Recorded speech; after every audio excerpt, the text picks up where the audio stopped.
하나님의 임재의 상징인 언약궤가 블레셋의 탈취를 당했습니다. 그 블레셋으로부터 언약궤가 돌아와서 20년 동안이나 기랏 여아림 그곳에 아비나답의 집에 보관되어 있었습니다. 엘리 제사장 시대를 지나서 그의 아들들의 시대를 지나서 사무엘 시대를 지나서 사울과 다윗 때까지 아직도 외방에서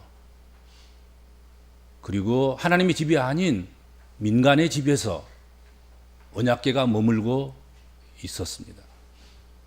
다윗이 왕이 되고 언약궤를 다윗성으로 옮겨오기를 소원했습니다.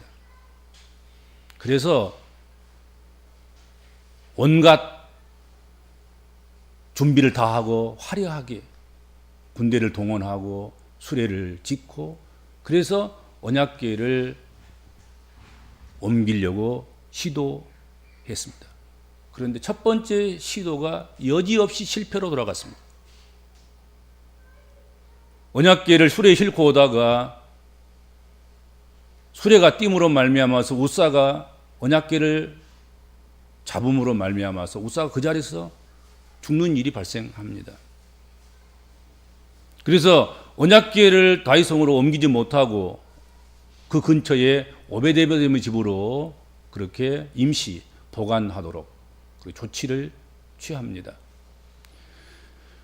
다윗이 언약궤를 옮기는 일에 1차의 실패함으로 말미암아서 그의 간절한 소망인 그 열망인 언약궤를 다윗성으로 옮기는 일을 포기했냐? 그렇지는 않았습니다. 여전히 불붙는 그 마음을 금할 길이 없었습니다. 그래서 1차 실패 후에 2차 시도하기 위해서 하나님 말씀을 묵상하기 시작합니다. 말씀의 묵상을 통해서 그리고 고증을 통해서 언약궤가 어떻게 만들어졌고 언약궤를 어떻게 운반하고 이동해야 되는가 하는 것들을 연구했습니다. 그리고 실패의 원인을 찾았습니다. 언약궤는 만들 때부터 언약궤에 고리를 만들어서 그 고리에 채를 끼도록 되어 있단 말이에요. 그렇죠? 우리가 출애굽부터 보면은 여러 번 나온 얘기잖아요. 그리고 언약궤를 놓는 자리에도 그 채를 빼지 않고 꼽은 상태에서 언약궤를 놓도록 그렇게 되어 있습니다.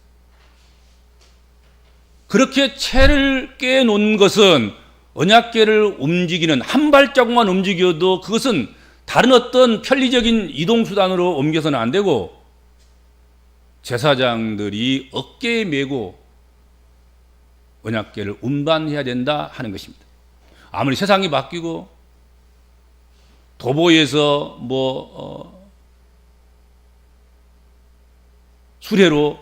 수로에서 원동기에서 무슨 엄청난 발전을 해서 비행기로 로켓가 발명되고 그런다 할지라도 집신 신고 다닐 때 제사장들처럼 여전히 하나님의 언약궤는 사람이 어깨에 메어야 된다 하는 것입니다. 어깨에 메어야 돼. 그래서 제2차 언약궤를 다윗성으로 옮기는 그 일에는 철저하게 말씀에 따라서 고핫 자손 중 레위 속 중에서도 고핫 자손 그들 중에서도 선별된 제사장들을 선발해서 언약궤를 어깨에 짊어지고 그렇게 언약궤를 다윗성으로 옮겼습니다. 그리고 얼마나 순탄하게 잘 옮겼는지 성경에 보면 기록이 나와 있습니다. 이날 다윗은 자신의 아내인 미갈이 마음의 업신여김을 표현할 만큼 춤추며 기뻐했습니다. 얼마나 다윗이 그날에 하나님이 함께해 주심과 언약궤가 무사히 아주 순탄하게 잘 운반되는 것을 보면서 즐거워하고 기뻐하고 노래하고 춤추면서 그 춤추는 모습이 마치 어린아이 같아서, 그래서 미갈이 다윗을 조롱하지요. 조롱할 만큼 그런 모습으로 기뻐하고 춤추며 즐거워했다 하는 것입니다. 그리고 하나님의 법궤가 돌아오니 모두들 기뻐 뛰며 찬양하고 감사했습니다. 다윗은 이 일을 마치고, 오늘 본문에 처음 시작이 그렇게 되어 있습니다. 그날에 언약궤를 잘 이동시키고 운반시켜서 다윗이 원하는 자리에 놓은 그날에, 모신 그날에, 그 일을 마치고 아삽과 그 형제를 세워서 먼저 하나님께 감사하게 했다 하는 거지요. 오늘 우리는 추수감사절을 맞이해서 다윗이 아삽과 그 형제들을 세워서 먼저 하나님께 감사하게 한 일, 이것을 사례로 살피면서 은혜를 함께 나누기를 소원합니다. 다윗의 감사는 어떤 감사였습니까? 다윗의 감사는 먼저 하는 감사입니다. 먼저 여호와께 감사하게 하여, 그렇게 말씀하고 있습니다. 오늘 본문에 그날에 다윗이 아삽과 그의 형제를 세워서 먼저 하나님께 감사하게 하여 이르되 라고 했습니다. 여기서 이 먼저라는 말, 먼저, 로시, 이 말은 머리 꼭대기, 우두머리, 시작, 처음, 먼저, 그런 의미를 가진 단어입니다. 로시, 여호와께 감사. 먼저, 처음으로, 앞북쳐서, 미리서, 으뜸으로 할 수 있는 한 최우선해서 감사하라 하는 것이죠. 감사는 여러분, 지나고 나중에 하는 것보다는 먼저 하는 게 좋습니다. 나중으로 미룰 일이 아니에요. 감사는 뒷북 감사가 아니라 늘 앞북 감사가 되어야 됩니다. 감사는 감사를 불러드리고, 감사를 끌어드립니다. 감사하는 사람들 곁에는요, 늘 감사하는 사람들이 모이게 돼 있어요. 가만 보세요. 내가 감사하지 않아요. 그러면 감사하는 사람이 한두 사람, 서너 사람, 그 다음에 이것이 무리가 되고 큰 무리가 된단 말이죠. 감사하는 사람이 그 사람 주변에 모여 있습니다. 근데 원망하고 불평하면 원망과 불평이 그런 사람들 끌어모아요. 그래서 불평의 세력이 되고, 나중에 보면은 그 무리들이 전부 다 또 그런 똘마니들이에요. 전부 다 막 불평하고 원망하고 뭐 하나 제대로 감사하고 기뻐하고 즐거워하고 그런 것이 없어요. 모두가 다 남 탓이고 세상 탓이고, 이대로 도와서는 안 되고 불들여야 되고 막 그런 식인 거예요. 꼭 그렇단 말이죠. 끌어당김의 원칙이 있어요. 불은 불을 끌어당기고, 물은 물을 끌어당기고, 감사는 감사를 끌어당기고, 불평과 원망은 불평과 원망을 끌어당깁니다. 꼭 그렇습니다. 세상 사람들은 어떤 사실이 있고 나서 그것의 결과, 그 여부에 따라서 감사를 합니다.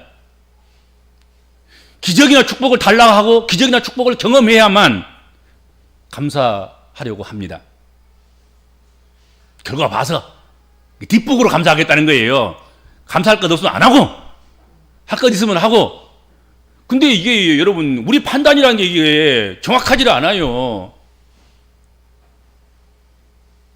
때로는 아픔이 감사일 수 있어요.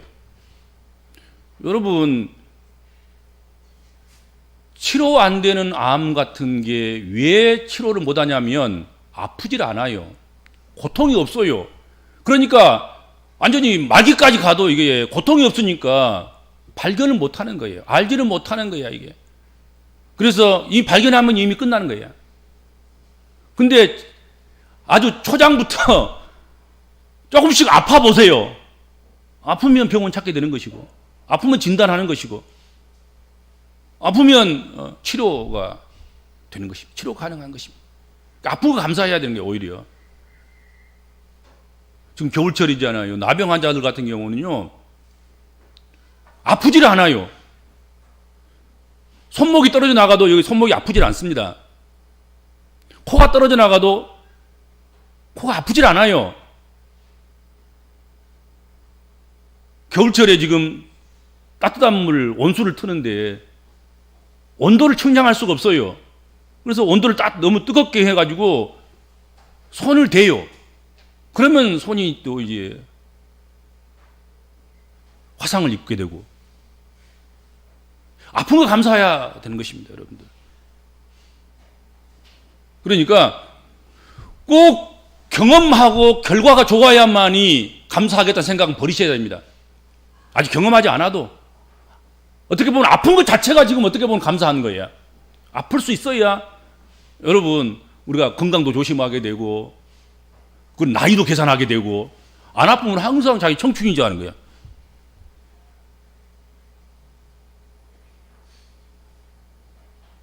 자꾸 거울에 자신을 비춰봐야 되는데, 그래서 자기 나이도 가름하고, 그래서 먹는 것, 마시는 것, 또 움직이는 것, 이거 다 조절하면서 관리하면서 그렇게 살아가야 되는데, 그렇죠? 우리 복음적인 그리스도인들은 사실보다 먼저 감사해야 됩니다. 사실이 없어도 사실과 무관하게 기적이나 축복보다는 먼저 감사해야 합니다. 이것이 먼저 하는 감사입니다. 그냥 감사, 그냥 해, 그냥 아침에 일어나서 하루 종일 무슨 일이 일어날지 알 수 없어요. 그러나 하나님 아침에 감사드립니다. 오늘 하루에 무슨 일이 일어날지 알 수 없지만 하나님 무조건으로 먼저 땡겨서 감사를 드립니다. 하나님, 오늘이 좋은 날, 복된 날 될 줄로 믿습니다. 그러나 그렇지 않다고 해도 하나님께서 나를 선대하시고, 그리고 옳은 길로, 바른 길로, 꼭 가야 할 길로 인도하실 줄로 믿습니다. 그러면서 감사하는 거죠. 그렇죠? 무슨 일이 만나든지 뭐 상관 있어. 먼저 감사하고, 그리고 감사하고 난 다음에 나쁜 일이 있어도 감사했기 때문에 그 정도밖에 안 된 거예요. 감사를 안 해봤어요. 그럼 어떻게 적겠어요? 더 큰 일 있을 수도 있는 거죠.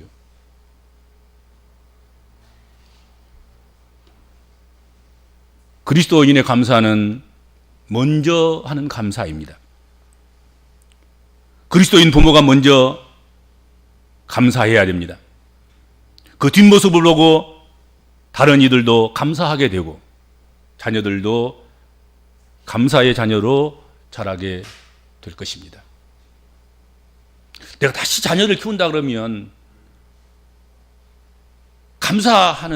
감사를 들려주고 감사하도록 그렇게 키우고 싶고, 내가 다시 자녀를 키우게 된다고 한다면 좋은 책을 많이 읽도록 그렇게 하고 싶고,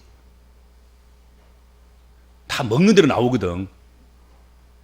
네? 먹는 대로 나온다고. 먹는 대로 좋은 거 먹으면 좋은 거 나오고, 감사를 먹으면 감사가 나오는 거예요. 어렸을 때부터 막 집안에서 하나님에 대해서 원망이나 하고 불평이나 하고, 교회에 대해서 맨날 비평이나 하고 비난이나 하고, 그런 사람들의 자녀들이 여러분 어떻게 자라겠습니까? 그거 먹고 자라가지고 맨날 거기서 그거 나오는 거예요, 아니에요? 제대로 된 신앙생활을 하는 사람들이 별로 없게 된다고, 이제 이렇게 되면. 결국은 우리가 그 자녀들 앞에서 감사하고 살아갈 때 그 자녀들이 감사를 배우고, 그래서 교회에서는 무조건 감사해야 되는구나, 하나님 감사해야 되는구나, 그리고 감사 생활을 하면서 감사가 끌어모아지고, 그래서 감사하는 사람이 범사에 형통하고 잘 되고, 그러지 않겠습니까? 감사로 영통하고, 감사로 인통도 하고, 감사로 물통도 하고, 그래서 잘 되는 것입니다. 그렇죠?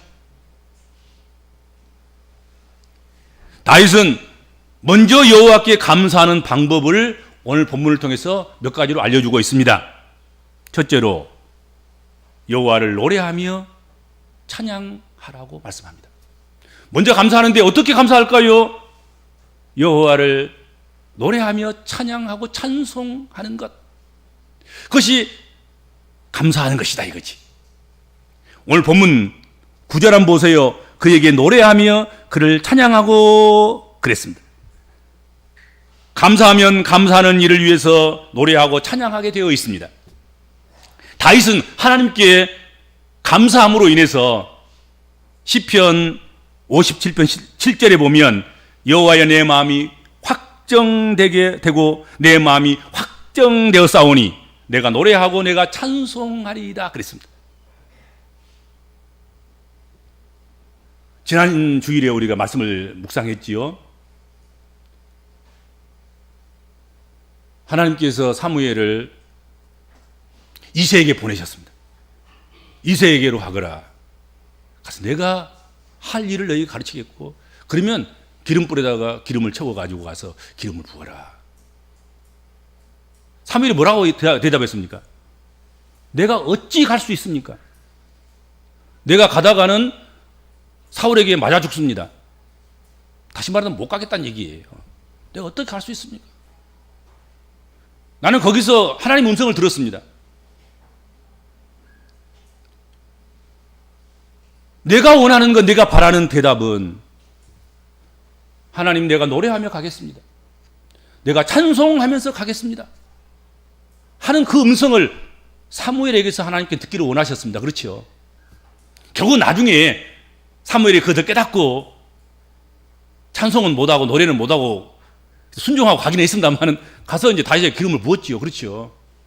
근데 내가 어찌 갈 수 있습니까? 하나님, 가다가는 사울 왕에게 내가 맞아 죽습니다. 그렇게 안 하고 힘들고 어렵고 고달프고 고생이고 죽을지도 모르고 그런다 할지라도 하나님, 여태까지 살아오는 것이 하나님의 은혜고 여태까지 선지자 노릇한 것도 다 하나님의 축복이고 하나님의 역사인 줄 내가 아는데 힘들고 어렵지라도 하나님, 내가 노래하며 가겠습니다.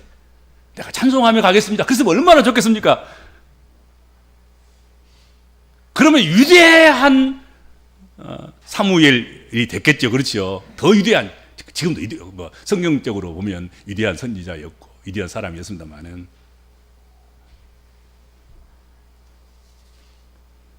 감사가 넘치다 보면 자연스럽게 찬양이 나오고 찬양하며 살기로 자신의 마음을 확정하게 되는 것입니다.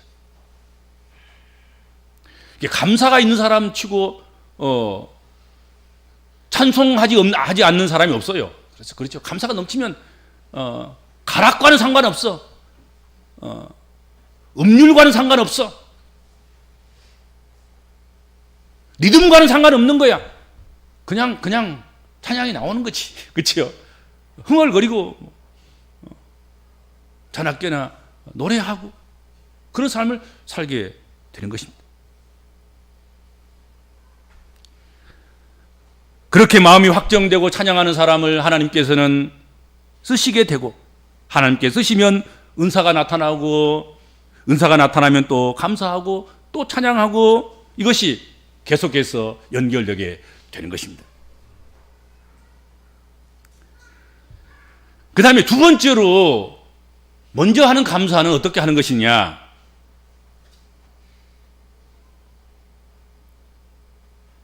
그가 행하신 모든 기사와 일들을 만민 중에 알리고 전하고 자랑하는 것이다 하는 것입니다. 9절 한번 보세요. 8절부터 봅시다. 8절. 그가 행하신 일을 만민 중에 알릴지어다. 그가 행하신 일, 여호와께서 행하신 일, 그것을 만민 중에 알릴지어다. 9절. 그의 모든 기사를 전할지어다. 다 같은 말이에요. 10절. 그의 성호를 자랑하라. 알리고 전하고 자랑하고 다 같은 말이죠. 선전하는 거예요. 선적. 알린다는 말은 광고한다는 뜻입니다. 원문에 광고한다. 광고한다. 광고해라. 선전하라. 알려라. 전하라. 자랑해라. 내가 써봤더니 좋더라. 내가 믿었더니 좋더라. 내가 감사했더니 이런 놀라운 역사가 있었다 하고 알리고 증거하고 전하는 것.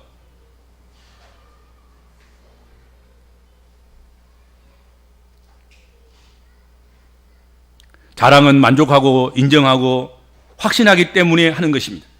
불평과 불만과 원망이 있으면 자랑이 나올 수가 없습니다. 그렇죠? 우리가 교인 하나 자랑하려고 하더라도 그 사람에 대해서 원망이 있고 불평이 있고 좋지 않게 보였다고 하면 그 사람 자랑 되겠습니까? 그냥 믿음상으로 불평이나 또 비하나 나쁜 평가는 해줄 수 없어도 그냥 침묵하든지 그저 그래요 그러든지 그러고 말지. 예. 그러나 자랑하고 싶은 사람이 있잖아요. 막. 자랑하지 않고는 견딜 수 없는 그냥 미칠 것 같은 마음이, 그러면 그냥 자랑이 되는 거지요. 자랑이. 그 사람은 이것이 좋고 저것이 좋고 복덩어리다고 막.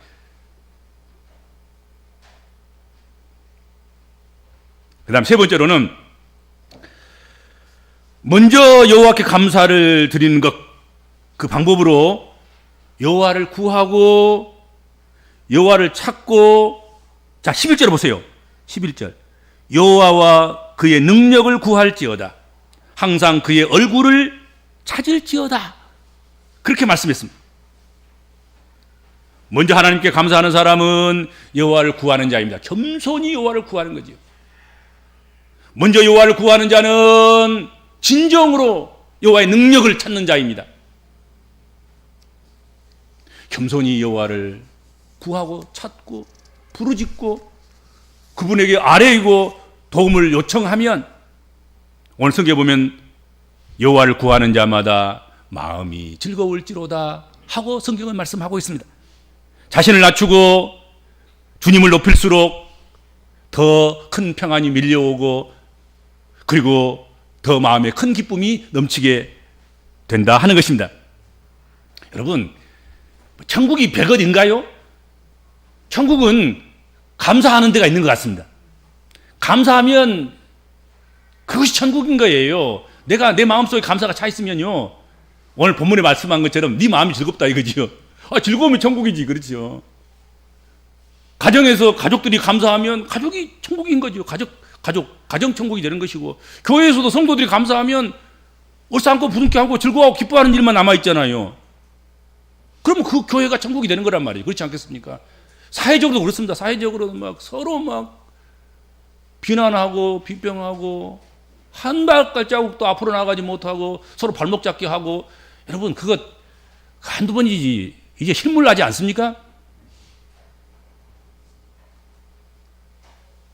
이제 조금 서로 잘한 거 칭찬하면서 앞으로 나아갈 새로운 세대가 어떻게 될 것인가를 비전을 좀 이야기했으면 좋겠어요. 이제는 정치한 사람도 그렇고 아무튼 대통령 후보도 그렇고 그 몇십 년 전에 했던 이야기들 그거 갖고 자꾸 그거 우려먹고 맨날 한 발자국도 앞으로 못 나가는, 이게 무슨 희망이 있습니까? 그렇지 않겠습니까?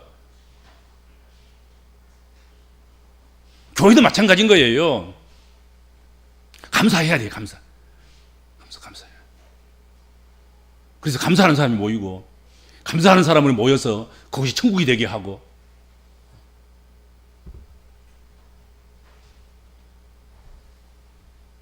감사가 없는 마음, 감사가 없는 가정, 감사가 없는 교회, 감사가 없는 세상, 그것은 지옥입니다. 보세요. 감사가 없으니까는요, 자식 준 것에 감사가 없으니까 자식도 죽이잖아요. 부모 주신 거 감사하지 못하니까 부모도 죽이잖아요. 세상을 주신, 세상에 대한 감사가 없으니까 무차별적으로 세상을 향해서 돌 던지잖아요. 다 지옥으로 만들어버리잖아요. 감사가 없으면 지옥 되는 것입니다. 오늘 우리 심령 속에도 마찬가지일 거예요. 우리 심령 속에 감사가 없으면 그건 지옥이에요. 원망하고 불평하고 한탄하고 모든 것이 다 한심스럽고, 이렇게 시작하면 희망이 없는 것 아니겠습니까? 불평 제로, 감사 충만 하셨으면 좋겠습니다. 그렇죠? 불평은 할수록 나쁜 것 같아요. 아무튼 했다 그러면 이건 소득이 없어요. 불평하면 자신의 마음부터 우선 괴롭잖아요. 그리고 주변에 있는 사람들을 괴롭게 하고, 그리고 괴로운 사람들, 그런 불평불만자들만 모여서 쌓이다 보니까 실패하고 낙심하고 낙망하고 그런 일만 발생할 수밖에 없는 것 아니겠습니까? 자꾸 감사할 때 감사하는 사람이 모이고, 감사하는 사람이 모여서 기도하고, 감사하는 사람이 모여서 힘을 모으고, 그러면 또 부흥하고 성장하고 더 나은 역사가 일어나고 그런 것 아니겠습니까? 그리고 교회 부흥하기를 원하면 우리가 감사해야 됩니다. 교회 오면 일단 그냥 감사부터 해야 되는 거예요. 감사. 그냥 책가방 놓기 전에 그냥 하나님 감사합니다 그러고 시작하고, 책가방 들고 나가면서 정말로 하나님 앞에서 성경책 들고 나가면서 하나님 감사합니다 하고 나가고, 그러면 여러분 이 감사 없는 세상에서 세상은 감사를 잃고 살아가고 있지 않습니까? 그곳에 희망을 주는 유일한 길은 감사하는 것입니다. 교회가 감사만 잘해도 앞으로 장래의 미래의 교회는 부흥하게 되어 있습니다. 말세가 되면 감사를 몰라요. 감사가 없어요. 다 남 책임이고 남 탓이고 불평과 불만과 원망과 뭐 이런 것들만 가득한 세상이 되는 것입니다. 그런데 어느 한 심령이, 어느 한 교회가 감사천국을 이루고 있다 그러면 궁금해서라도 한 번씩 와서 볼 수밖에 없고 참여하고 싶은 마음이 간절하고 그러지 않겠나 생각이 됩니다. 먼저 감사하는 사람들은 자신의 마음이 즐거울 뿐만 아니라 자신에게 차고 넘치는 마음의 즐거움을 통해서 그 주변의 사람들에게도 마음의 즐거움이 흘러들어가게 합니다. 그래서 삶을 훈훈하게 해주는 것입니다. 주의 이름을 높이고 감사하는 것은 기쁨을 얻는 큰 비결이 될 것입니다. 삶에서 기쁨이 흘러나와서 만나는 모든 사람들에게 흘러들어가게 됩니다. 그 어떤 선행보다도 마음의 즐거움을 얻도록 하는 것, 그것이야말로 아름다운 선행인 것 같습니다. 감사 자체가 요즘은 이제 선행이에요, 선행. 먼저 감사함으로 자신의 마음이 즐거운 마음이 될 뿐만 아니라 모든 이의 마음에도 즐거움이 흘러들어가게 하시는 그런 성도 여러분 되시기를 주님으로 부탁을 드립니다. 주님 은혜 감사합니다.